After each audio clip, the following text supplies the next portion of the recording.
सा गांव था, भूतगढ़। गांव के बाहर एक सुनसान खेत था जहां कोई नहीं जाता था। कहते थे उस खेत में एक कद्दू उगता है, लेकिन वो कोई आम कद्दू नहीं था, वो था भूतिया कद्दू। हर साल अंधेरी अमावस की रात को वो कद्दू अपने आप खेत में उगता और जो भी उस रात उसे देखने जाता कभी लौट कर नहीं आता। एक जिज्ञासु लड़की थी मीरा, उसे डरावनी चीजों में बहुत दिलचस्पी थी। गांव के बुजुर्गों ने उसे कई बार मना किया, अमावस की रात खेत में मत जाना, नहीं तो कद्दू तुम्हें निगल जाएगा। लेकिन मीरा ने ठान लिया, मैं देखूंगी कि कद्दू कैसे किसी को खा सकता है। रात के ठीक 12 बजे मीरा टॉर्च लेकर अकेले खेत में पहुंची। चारों तरफ घना कोहरा था, टहनियां सरसराने लगी। अचानक उसने देखा एक बड़ा चमकता हुआ नारंगी कद्दू। कद्दू की आंखें थी जलती हुई लाल, उसका मुंह फाड़ा हुआ था जैसे किसी की हंसी और चीख एक साथ गूंज रही हो। मीरा कांप गई, लेकिन उसने पास जाकर टॉर्च मारी।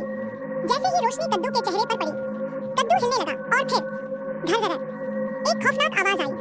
कद्दू के मुंह से काले धुएं जैसी परछाई निकली और मीरा की ओर बढ़ने लगी। मीरा चीखी, काका कौन हो तुम? एक गूंजती हुई आवाज आई, मैं वही हूँ जिसे इंसानों ने शाप दिया था। अब हर अमावस को एक आत्मा चाहिए और आज तू है मेरी बारी। मीरा भागने लगी, लेकिन पैर जमीन से चिपक गए। कद्दू के मुंह से लंबी काली जीभ निकली और धीरे-धीरे मीरा को खींचने लगी। उसके चीखने की आवाज रात में गूंजती रही। सुबह जब गांव वाले खेत पहुंचे, वहां कुछ नहीं था, बस मिट्टी में एक और छोटा सा कद्दू उगा हुआ था और उस पर लिखा था, मीरा